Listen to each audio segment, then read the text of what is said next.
Good morning, everyone, or good afternoon, or good evening, depending on where you are joining us. My name is Trudy Peterson. I'm your moderator for this session of First Tuesday Talks. First Tuesday Talks are a talk every other month about a topic on archives and human rights, which is brought to you by the section on archives and human rights of the International Council on Archives. Let me remind you of a couple of things. This session is being recorded, so you will be able to listen to it later if you have to leave us in the middle for some reason. Also, I want you to know that you can, at any time during the session, ask a question or make a comment by using the chat function. We are not going to be able to do live discussion, we don't think, because we have so many people on this call. But after the talk, we will go to the comments and questions in the chat. We'll be monitoring those as we go, and we'll make sure we get to the questions and comments that you have raised.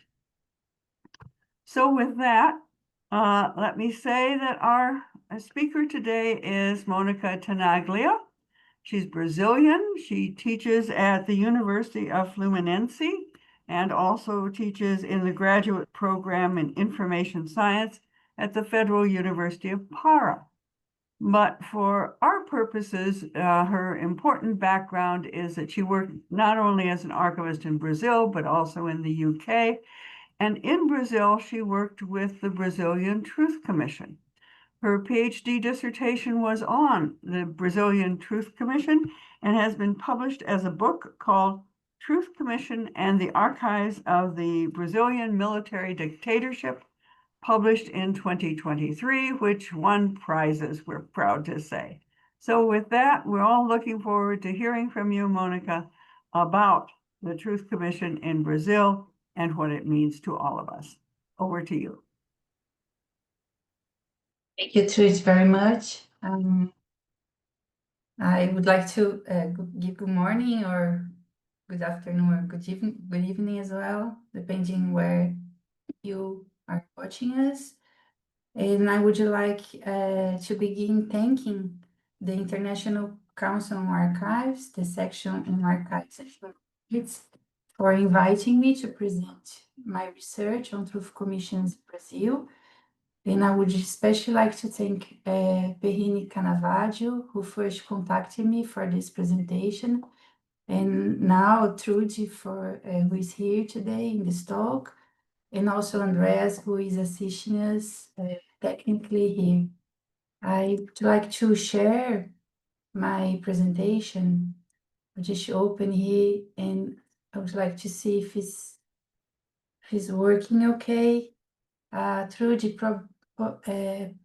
please, if it's working okay. So I also would like to thank the entire audience for their interest in this topic and for watching us today as well. So this presentation is part of the research that I have been carrying out for over the last 10 years, since I began my PhD studies at the University of Brasília in Brazil, under the supervision of Professor Georgette Rodrigues, whom I also would like to thank, as she was the person who suggested my name to Perrine to do this presentation. 10 years ago, I was starting my PhD after working as an archivist for the Brazilian National Truth Commission. I had also completed a master's degree with a dissertation on Freedom of Information Act, which I took at the UCL, the University College London, under the supervision of Professor Andrew Flynn. So in the beginning of my PhD, I wanted to understand how Brazil's access to information law had helped the National Truth Commission to access archives of the military dictatorship. This was my initial PhD project, which unfolded on different fronts, as I began to understand the different ways I could look at the relationship between truth commissions in Brazil and the archives. That entire study was carried out based on the final reports of 20 truth commissions that I selected. So I worked with the final report of the National Truth Commission and of 19 other truth commissions, which I call local truth commissions. I will explain these commissions in more detail later on. And after my PhD, I have continued my research on truth commissions, now as a university assistant professor in archival science and information science courses, producing research, teaching, and outreach projects on this topic, in addition to supervisor undergraduate and graduate students. The works of truth commissions here in Brazil, although not as frequent as years ago, are still promoting initiatives that I will also discuss later.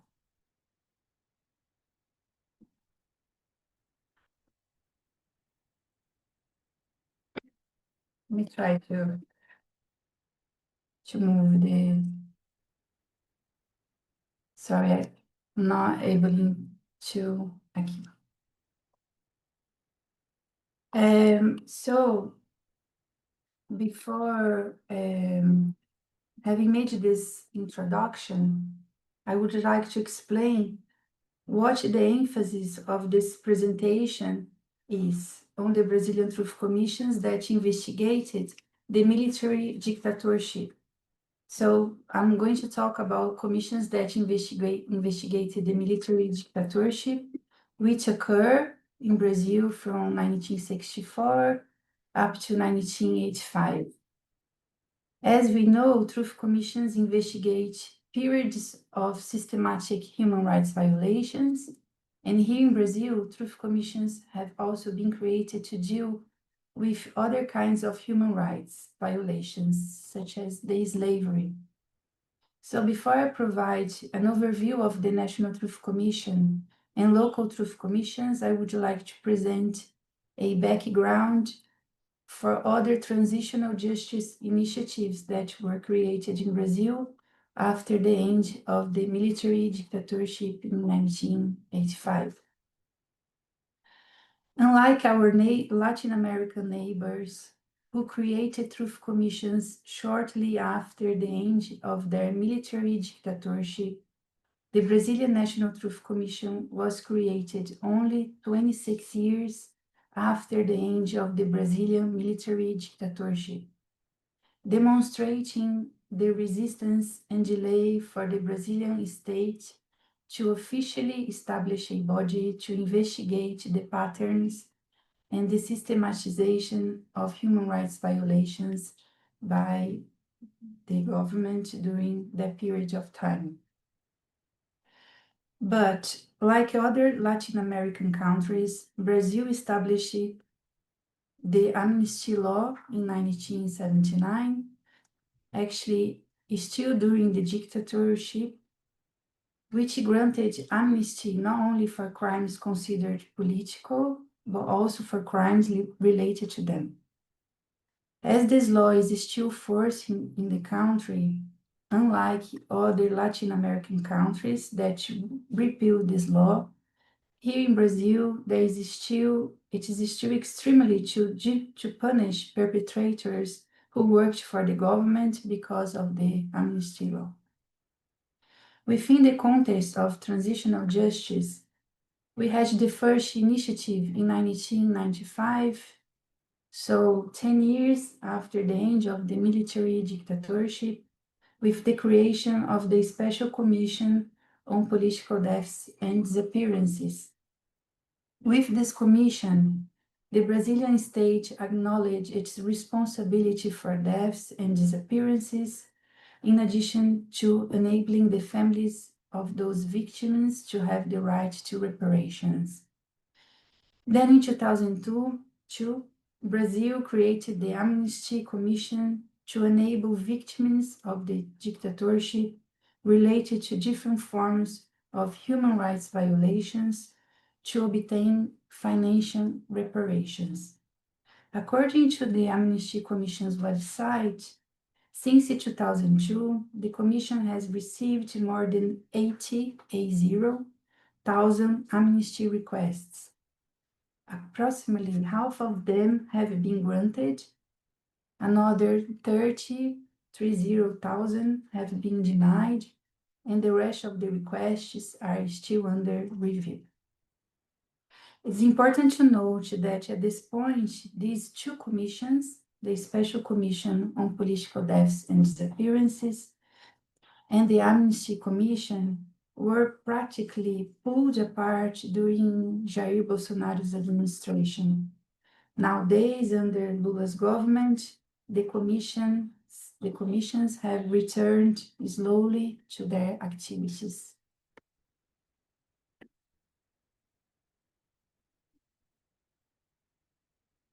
Other important initiatives to understand the functioning of Brazilian truth commissions and their relationship with archives of the military dictatorship were the transfer of the archives of the former political police to state archives in the 90s.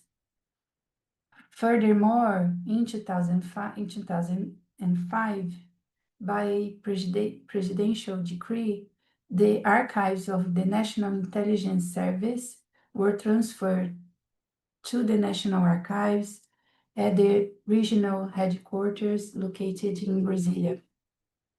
In 2009, the Reference Center for Political Struggles in Brazil, more known as Revealed Memories, Memórias Reveladas in Portuguese, was created within the National Archives with the purpose of identifying and giving visibility to the archives of the military dictatorship through a large database, in addition to promoting awards and seminars. And finally, in 2010, the third National Human Rights Program was published and recommended the creation of a National Truth Commission. So, the National Truth Commission, the Brazilian, was created by a law that was approved in 2011. This law was approved by the Chamber of Deputies and the Senate and was sanctioned by the former President Dilma Rousseff. At the same time of this law, the Access to Information Law was also approved, enabling access to public information and stipulating that information about human rights violations cannot be restricted. The National Truth Commission worked for over 2 years, officially established in May 2012, and finishing its activities in December 2014, with the submission of a final report. More than 200 people were associated with the commission, including researchers, advisors, and civil servants who worked in Brasilia and in offices in the city of São Paulo and Rio de Janeiro. The office in Rio de Janeiro was actually inside of the National Archives. The National Truth Commission held 75 public hearings, collected more than 1,000 testimonies, and produced more than 20 forensic reports. It identified 434 political deaths and missing persons, and named 377 perpetrators in their final report.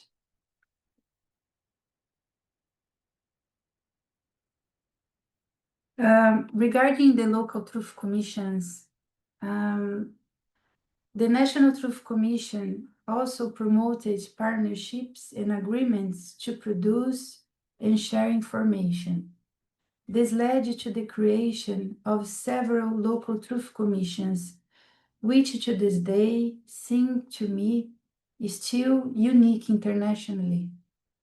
These commissions were established in states, cities, universities, and entities such as professional associations, unions, and so on. So, in my PhD research, I identified 88 local truth commissions created between 2012 and 2019 in a survey that I conducted between 2015 and 2019. To get this number, I considered the truth commissions which I found some official information about, like the creating law, reports, a website. Although I'm aware that the survey is partial, because I believe we can affirm that after the creation of the National Commission, more than 100 commissions were actually created. And indeed, they are still created nowadays. Because every now and again, we can hear about the creation of a new truth commission, or we find a commission that was created during the time of my survey. Indeed, I didn't identify them. Here I also would like to highlight that with Professor Georgette Rodrigues, we organized a special issue on local truth commissions for the Journal of the Association of Archivists of the State of Rio de Janeiro, which will be, in fact, launched tomorrow. And we invited researchers to write papers on 10 different commissions all over the country. And along those papers, there are some truth commissions that are not in my survey, I didn't know about, and they are created in the last years as well. However, among all those truth commissions, I was able to locate only 27 reports. And from these, I selected 20 reports for my research, including the report of the National Truth Commission. This also maybe points out as well that many truth commissions were created, but they didn't have the resources and conditions to carry out their investigations, and they didn't manage to finish with a final report, or other ones incorporated their final reports into other truth commissions as well. I'd like to show you a map of the commissions that it is in my dissertation, my thesis, and my book as well. And this map shows the location of truth commissions by Brazilian state created between 2012 and 2019, and comprising 88 commissions that I mentioned before. Many truth commissions were created in the states of São Paulo and Rio de Janeiro, which are the origin of many of the political deaths and disappearances listed in the National Truth Commission's final report. However, as you can see, several commissions were created also, like in the northeast of Brazil. I would like to highlight that these commissions managed to focus more on local issues in relation to the military dictatorship, expanding various notions of human rights violations based on their particularities, far beyond what the National Truth Commission would be able to do, including because the National Truth Commission was more focused on serious human rights violations, and because obviously Brazil is an extremely large country.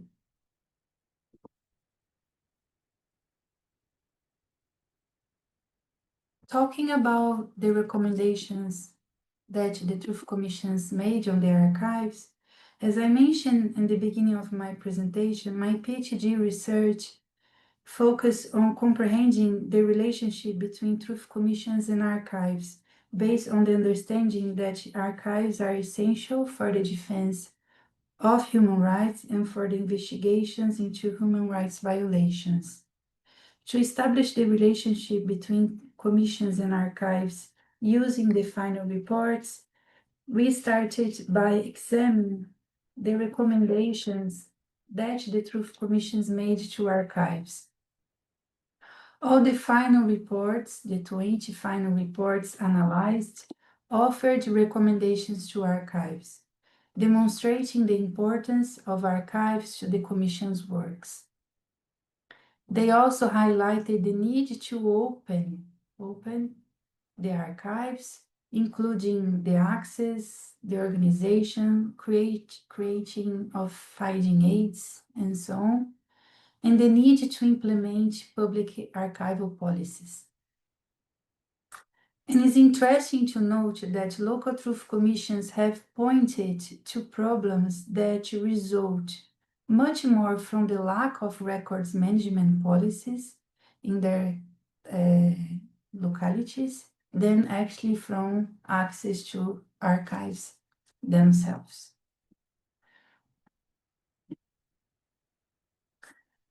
We also analyzed the main problems regarding the archives that were registered in the final reports. We separated the issue of archives, the access to archives into two aspects. The difficulty of legal access, so the lack of enforcement of the right to information legislation, the resistance of the agencies to making the archives available, and in the second place, the difficulty to accessing the archives due to the lack of archival treatment and the inexistence of finding aids. Regarding the first perspective, despite the existence of legal provisions for access to the archives of the military dictatorship, most of the Truth Commissions reported problems with legal access to the documents. Actually, 17 Truth Commissions in total. Another interesting aspect was the lack of the use of the access to information law by Truth Commissions. I haven't looked into this aspect much later, but I believe that at the time, the commissions had little awareness of the law and didn't really know very well how to use the Freedom of Information Act. Regarding the difficulty in accessing archives due to the lack of archival treatment and the inexistence of finding aids, all the 20 Truth Commissions reported problems. Moreover, many of the archival collections used by the Truth Commissions had already been transferred to an archival institution many years before. Among the archives located by the Truth Commissions were documents accumulated in large warehouses, in disused bathrooms, under stairs, and in various conditions of deterioration and abandonment. So next are some of the photos in the final reports that I would like to show you. These are photos of documents found by the Rio de Janeiro State Truth Commission inside the former political police building, now owned by the civil police. For several years, there has been a movement to turn this building into a memorial site or a museum, but nothing has been decided on this matter yet. These are photographs of documents found by the São Paulo City Truth Commission in one of the cemeteries that was investigated regarding the hiding of the bodies of missing individuals, buried as indigents. In fact, this Truth Commission has a very interesting final report because it details the preservation commissions of the documents in cemeteries that are places rarely investigated by truth commissions in Brazil.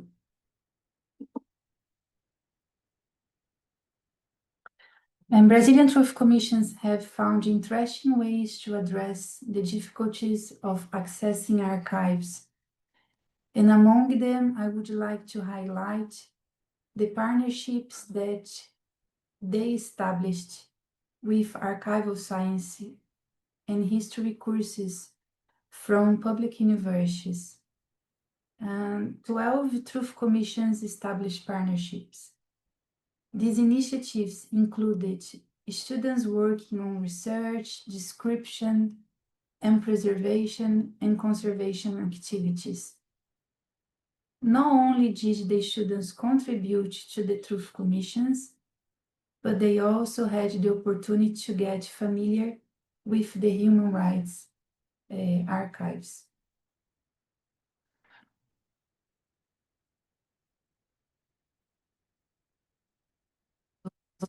Chiefs, this is a photo from the final report of the Truth Commission of the Federal University of Espírito Santo, which organized partnerships with the History Department. This commission also registered very interesting information about its experience of working with the archives.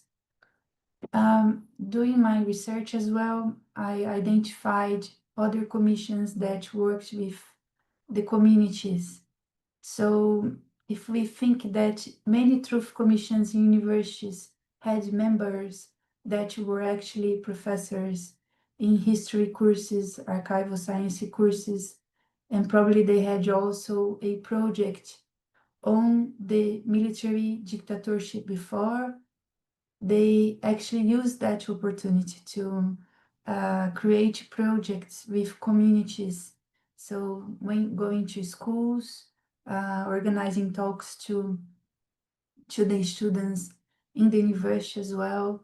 So managing to go further on the investigations on human rights violations and anticipating what a final report and the investigations afterwards could do.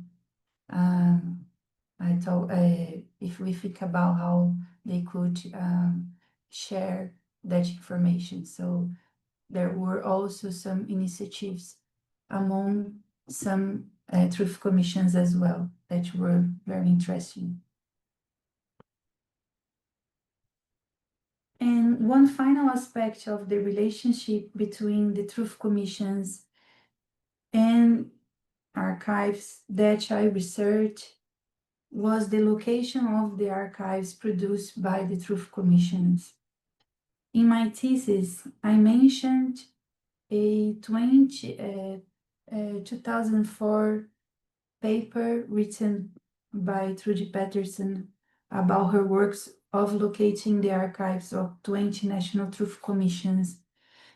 And according to Trudy, the first lesson learned from that experience was how difficult it was to know what happened to those documents. In the sense, the experience of searching for the archives from the Brazilian Truth Commissions was similar to Trudy's, pointing to the lack of available information about the destination given to the archives or their presence in their custodial institutions. In late 2015, when I began surveying the truth commissions created in Brazil, we found lots of information about them online. Then, more than 2 years later, in the beginning of 2019, when I was going to the end of my PhD research, the situation was quite different. The vast majority of the online pages which were used before to locate the commissions were no longer available, and many of the official websites presented in the final reports of the commissions were no longer working. A quick look into the social media on that days were Facebook minority. With a search for truth commissions, returned up very few pages, most of which hadn't been updated in many months. So I directly contacted the former members of those commissions, their local archival institutions, and also put some freedom of information requests. At that time, it was possible to locate the archives of 11 out of 20 truth commissions. 2 truth commissions had not produced an archive, and the vast majority of the archival institutions that held the truth commission's archives did not make the existence of those archives clear in their collections guides or their websites. Regarding the National Truth Commission's archives, they consist of thousands of documents, testimonies from victims and family members, statements from political repression agents, photographs, videos of public hearings, forensic reports, and books. It also contains documents from local truth commissions, archives of family members of victims of the military dictatorship, and documents produced from the cooperation with other countries such as Argentina, Germany, Chile, the United States, and Uruguay. The archives of the National Truth Commission were transferred to the National Archives in Rio de Janeiro months after the Commission's conclusion. It is available online in the National Archives database. The National Truth Commission's website has also been preserved and contains extensive information about the Commission, documents, and the final report, as you can see. On this page, we can see on the left information such as the history of the National Truth Commission, about the staff, members, and documents and resolutions on its formation and operation. Documents produced by the Commission, reports, and videos of the hearings, as well as the Commission's Facebook page that has been preserved. In the center of the page, there is information on how to access the documents in the National Archives. And on the right, there is the link for the final report.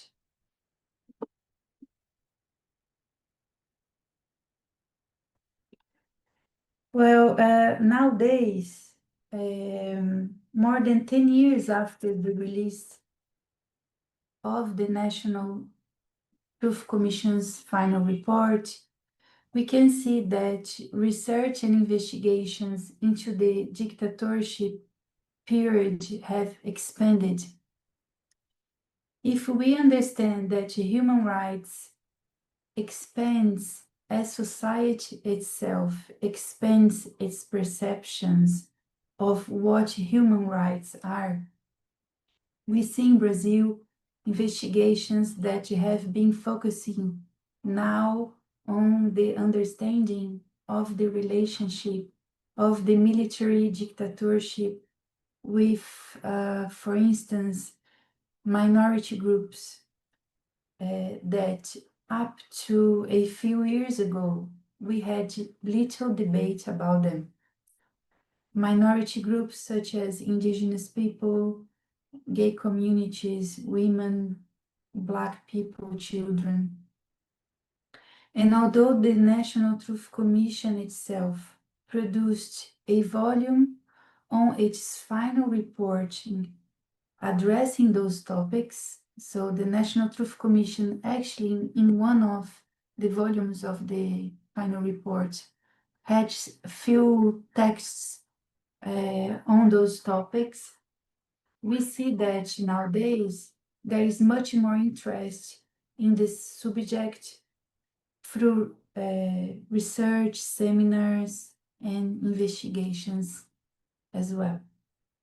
The relationship between private companies and the military governments has also been investigated in order not only understand the advantage that both received from this relationship, but also the consequences in terms of human rights violations against the workers of Dutch companies and the communities living in the locations where the companies operated.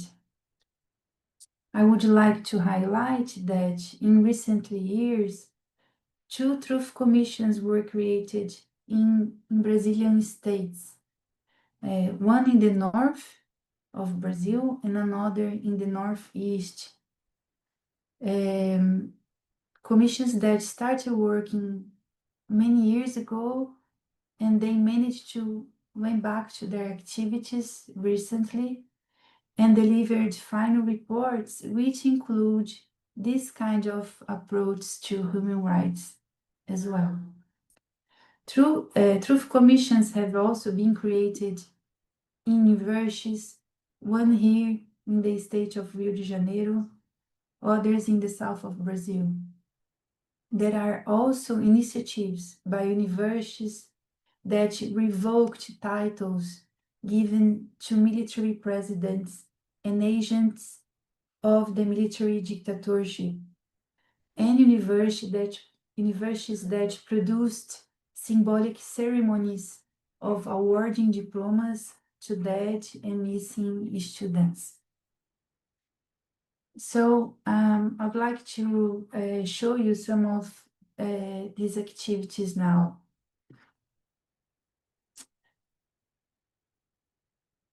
These are the most recently final reports that have been published in Brazil. They are from 2 states. On the right,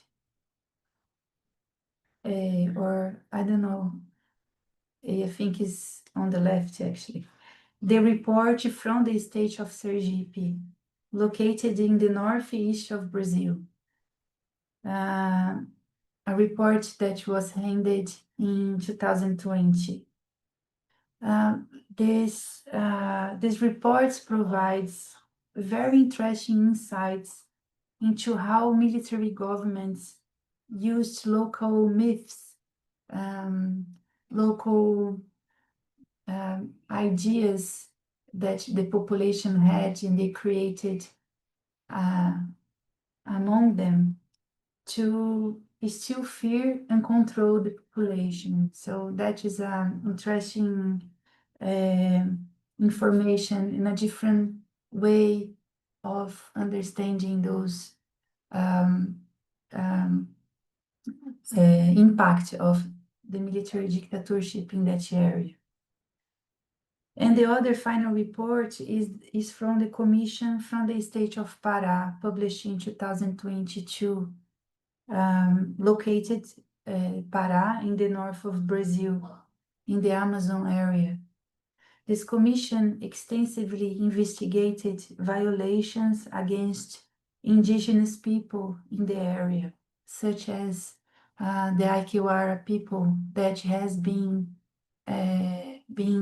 investigated the violations against this group since the late 1970s.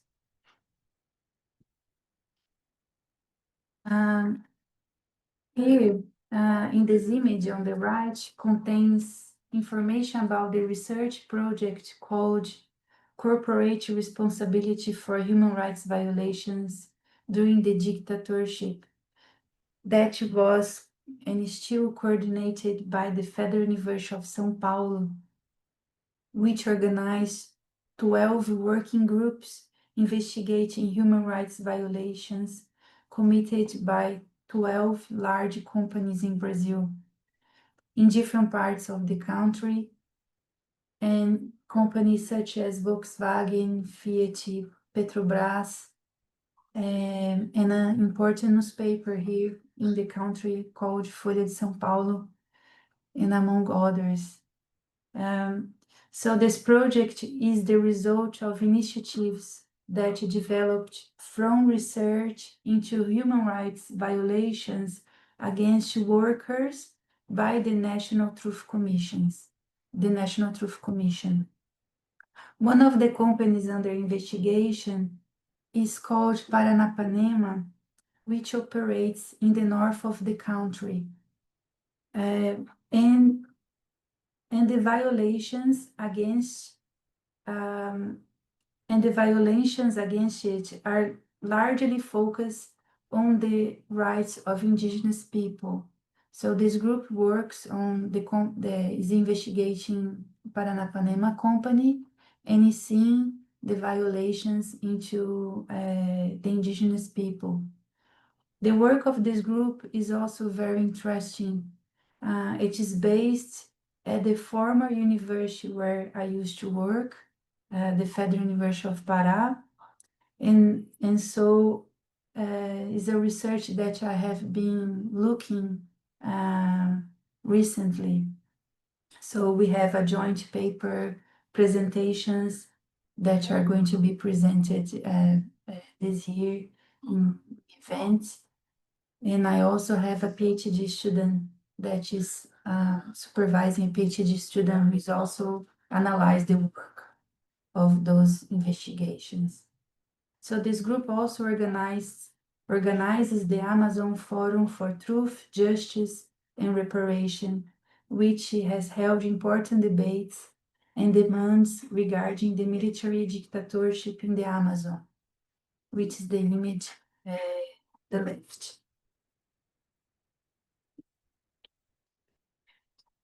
Here are news from official websites of universities that recently created truth commissions. One here is in the state of Rio de Janeiro, in Rio, and the other two are from the south of the country, the Federal University of Rio Grande do Sul and the Federal University of Pelotas. And for last, here are some images regarding revoked titles that were given to military presidents and symbolic ceremonies of awarding diplomas to dead and missing students. These initiatives to revoke titles from presidents and agents of the military dictatorship are not new. In fact, the National Truth Commission itself recommended those actions. But it seems to me that they have occurred on a larger scale in recent years. In this image on the right, a title that was given to the military president, Emílio Médici, was revoked this year by the State University of Rio de Janeiro. And on the left, the University of Brasília's diploma ceremony for the student Onestino Guimarães, who is a missing person and was a president of the National Student Union when he disappeared. So the University of Brasília organized the ceremony, and Onestino Guimarães was represented by his cousin, Sebastião Lopes Neto, who is also a person very engaged here in the country in several of the initiatives that I presented here today. So I think that it is my presentation. I think that this is all I wanted to present, and I hope that I managed to provide an overview of the Brazilian Truth Commissions and that I have demonstrated the importance of archives for their investigation. Thank you very much for your patience and for your attention.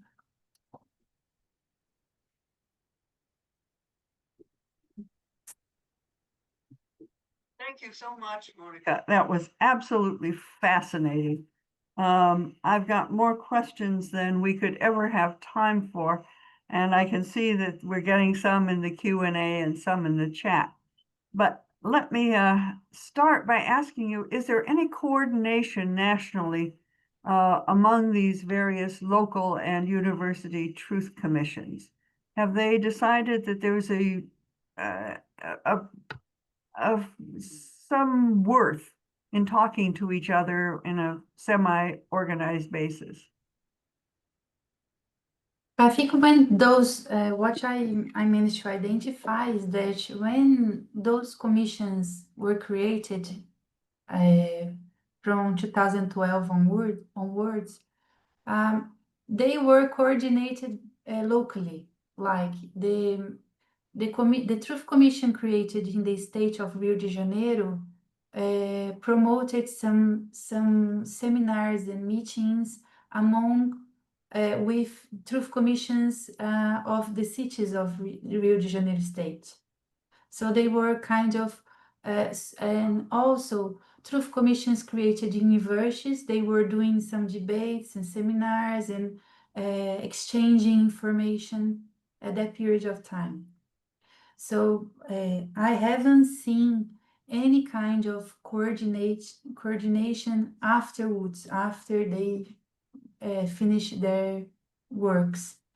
But recently, and that is like, I think last month, the Human Rights Ministry in Brazil opened a call, and actually they are trying to hire consultants to map all the truth commissions created by different states. So obviously there are initiatives that have been done by researchers and groups, human rights groups, and even there is a very good website. I think it's an Instagram page where they managed to share final reports, but officially by the government, or I might be wrong, but actually it's possibly the first time that they are trying now to map all those initiatives, like as a national one, and I suppose they will try to do some of works and survey or get those informations that they produced in different areas, and I don't know what they are going to do with that, but yes. Renato Lynch says, in the historical archives of the European Union, you have material deposited by me that talks about the communist period in Brazil. Were you aware of that in the historical archives of the European Union? I don't know if some of the truth commissions use those archives. I know that some commissions and the National Truth Commission actually accessed some archives from the United States government. And as I said in my presentation, but not the European Union. I maybe some of the truth commissions used, or maybe they actually didn't know about those archives, but as I don't think I remember have seen any of the truth commissions working on those archives. And that's interesting. Thank you for the information. We also have a question from an Algerian colleague who says, are the classes of historical judicial archives classified using the Dewey Decimal System. Sorry, I didn't understand the question. He wants to know if the historical archives of the judiciary, those archives are classified using the Dewey Decimal System. And this is a system of libraries in the United States, and I would doubt myself that they had been using that as a system, but I don't know. Another colleague says, is there any possible comparison with similar or opposite processes in other countries from Latin America, Argentina or Uruguay, for example? Thanks, amazing work. You mean for local truth commissions? I think that's what he means, yes. Yeah, this is what when I was organizing this talk, I actually thought I need to go back to this because you know, you finish your PhD, you still I'm still doing this research on truth commissions, but they kind of go to different directions. And when I was doing my PhD, what we thought is that we didn't see so many truth commissions, local truth commissions being created all over the country, although obviously Brazil is also a very large country with many people. But we need actually to have an investigation to see how actually in other Latin American countries, if we had the same situation of having local truth commissions being created, even in Africa continent as well, that have important truth commissions, if the same phenomena as we call happened in other countries. If we compare the experience of Brazil with our neighbors, I would say that one thing that Brazil haven't managed to do, the amnesty law, obviously, to manage to take into justice the perpetrators, because we named them, we know who they are, but also there are not very many memorials, museums like we see in other countries like Argentina, Uruguay, Chile, and that would be very important to actually make the people here aware about what happened in the past, but also that the violations that are still taking place today are a result of violations that happened in other periods of time as well. That sounds like a terrific topic for an Allah meeting or seminar to talk about all of the different Truth Commission issues in the Latin American, especially old Condor countries. That would be interesting. Let's see if we have anything more here. I'm looking. Okay. I'm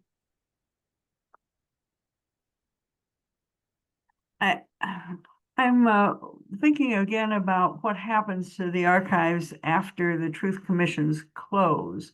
And you've obviously got open commissions, so some of this can't be answered, but are they going to university archives if they are in universities? And if so, how well are university archives able to handle this kind of complex archival material? I think one problem that I have with the archives of truth commissions is the lack of archival policies, records management policies that we have in Brazil. So what I saw, there is a one. Sometimes people who worked in the commissions, they actually don't talk to the local archives of the university, for instance. We have a problem here as well that actually even the government archives, they haven't been transferred to the archive institutions. So there's, as at one point of my presentation, I said that many of the problems with the archives, they are a result of the lack of records management in Brazil, the lack of archival treatment. So one university that created an archive, they still have the papers. They have them because they told me that the central archives don't have space to receive the archives. So it's that kind of situation that is, we think that is a problem of maybe secrecy, or that is as well. But I mean, obviously, it's interesting to not have access to those information as well. But it is a more, I think, bigger problem that is not only regarding human rights violations, investigations, truth commissions. That is actually a problem of archives in Brazil. So I thought that one thing that was interesting when I was looking into the archives that the truth commissions produced, trying to get this, find where they were, is that there were some archival institutions, they received that materials, but they didn't put any information in the guidelines or the website. So they were there, and only because I did a FOI request that I managed to find where they were. And again, I haven't been back to those results, those findings in the last few years to see. And I suppose it's better now, but that was an interesting thing to happen as well. And I know some of the truth commissions created in cities, the archives are still in one of the members' house. So they didn't, because the city doesn't have an archive. So where are you going to put those archives? There is no local archive institutions, and so you see that the problem is bigger than actually talking about truth commissions only. Our colleague asks, are there explicit details of state crimes in those files, or are there indirect references or traces? In Argentina, we discussed the concept of repression archives. That's interesting. Yes, those archives, as a person can, as we know, the archives of those truth commissions, they consist of copies of archives where they found those archives from different institutions and bodies and cemeteries, and also materials that created those archives. So it's a very rich collections. I say that the truth commissions in Brazil, I talk about Brazil, I know this happens to other countries as well. They were not only able to produce new information and having new approaches to human rights violations as well, but they identify lots of archives that was around places that the archive institutions didn't identify and didn't transfer to their buildings. So I think there is a debate in Brazil because Antonio Gonzalez Quintana, that is a Spanish archivist and is a reference for us in the subject as well. In one of his reports, he says that Brazil has one of the largest amount of materials on human rights violations regarding the military dictatorship. But there are some researchers here in Brazil, journalists as well, who says that when you actually really look into the archives, there is lots of informations that are very trivial, you know, because many of those important informations were destroyed. But as we work with archives, and we know, you have actually to pick one information here, and you're going to find another information in another archive, and when you put all this together, you somehow try to find some sense of the information you want. So when we look into now those new approaches that have been discussed in Brazil regarding indigenous people, and other minority groups, as you see that many information about them are not actually in those the archives of the repressive bodies. You know, they are with individuals. They are the conventional archives that Quintana called. They know maybe the one body in Brazil that was responsible for opening motorways inside of Amazonia, and also private companies. So so as we expand this notion of human rights, we are going to find obviously also holders of different materials in many places that we were not actually thinking before. I think the big new frontier for us all is business and human rights and what the big international companies have done to people. We have another colleague saying the DOPS archives in the state of Sao Paulo were still waiting to be processed and analyzed by 2018, for example. What are the Yeah. DOPS archives?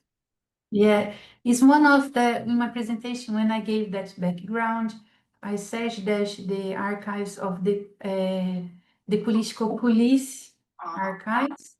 So many states, they created those police bodies, the political police. And many of them, I think all of them, they finished their activities in the 90s, few years after the end of the military dictatorship. And they were important bodies for repression and for surveillance, you know, checking on people and so on. So those archives were transferred to the state archival institutions. And in the case of São Paulo, that is very interesting because that archives were transferred to São Paulo state archives in the 90s, in the beginning of the 90s. And as Daniel points out, is still 2018, and those archives were not completely organized. So you see, the problem is not only again, secrecy, and it's a problem with archival policies and as well. You mentioned destruction, and certainly destruction of archives is an issue that always comes up when you're searching for the records of political police and so forth. Are there obvious examples in Brazil where you know that records relevant have been destroyed? There is one thing that is part of this debate on the destruction of archives in Brazil is that in the 70s there was a guideline, the government guideline, saying that documents that were destroyed, they had to be listed, destroyed, because now we use another term, but those terms of destruction in the 70s. So that if one public body were going to destroy, eliminate one document, there should be a list, as we should do now. This is best practice, but of what was destroyed. So the debate here in Brazil is that we say we don't have those lists.